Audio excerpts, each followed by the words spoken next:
Amongst it on the leaderboard, Graham Benson, Doherty, Dykes, McAllister and Sell all in the hunt, but it's pretty tight at the end of the first round here at the Pandora Open. Robert Steele with that superb 64, taking himself out to a two-shot lead ahead of Alex Belt and Jamie Little, but it's certainly set up for a terrific final round.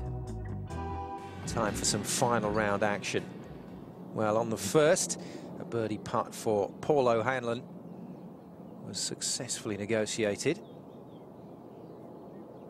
and with this effort he was able to move himself to 5 under. So good start for O'Hanlon. It really is moving quickly. Sean Doherty moves to the joint lead with our overnight leader Robert Steele, but look how many players are close to them. This one is going to go down to the wire, I think, to 6 under. Here's another man on 6 under.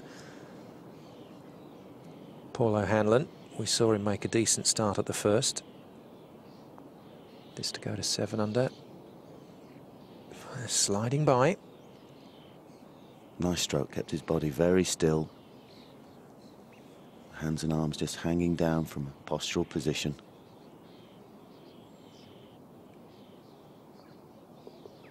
And firmly tapped into the back. 6 under he stays.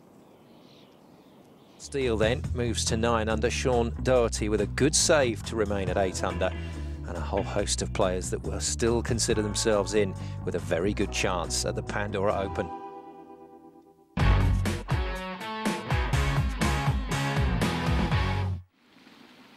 Kicking themselves when they don't take them.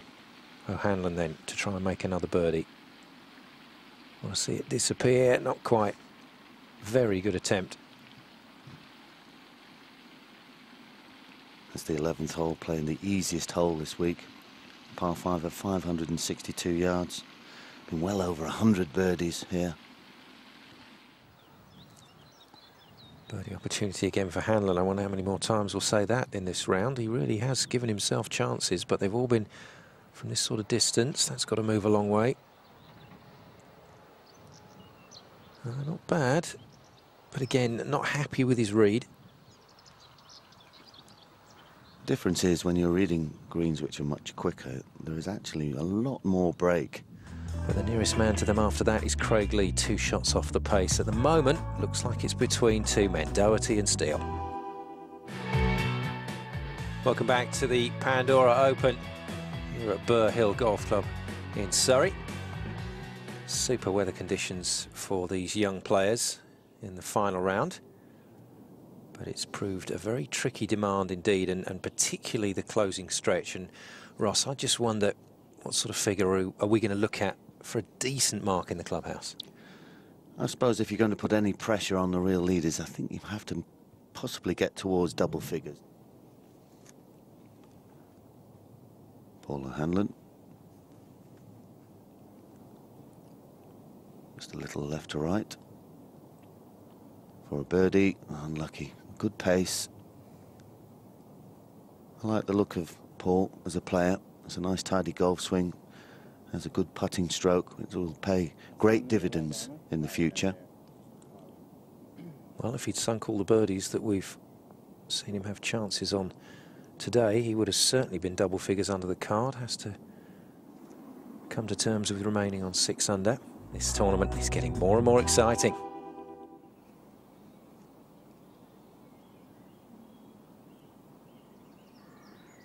Not a tall man, Hanlon. A little bit fast, that swing. Looks to be drifting a little right. Just a little right, though. He'll take that. 17 has been brutal for these guys. Up the hill then, O'Hanlon for par. Had so many birdie opportunities. This is about the first time we've gone to him with par putt on the graphic. Oh dear, and that's not the time to do that. Frustrations will continue for him.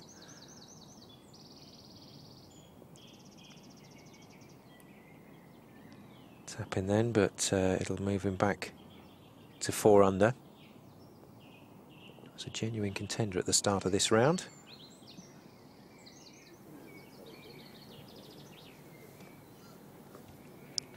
Can O'Hanlon hit that fade, which is his normal shot, It looks like it's moving towards the flag.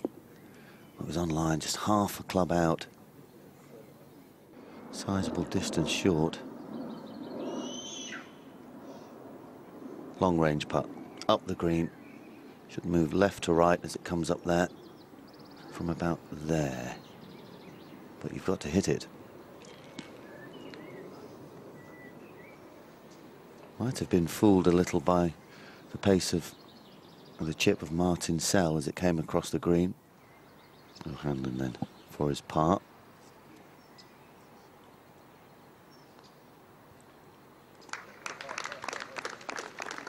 (69, 71, 72). 3-round total of 212. 4 under the card. The Pandora Open here at Burr Hill.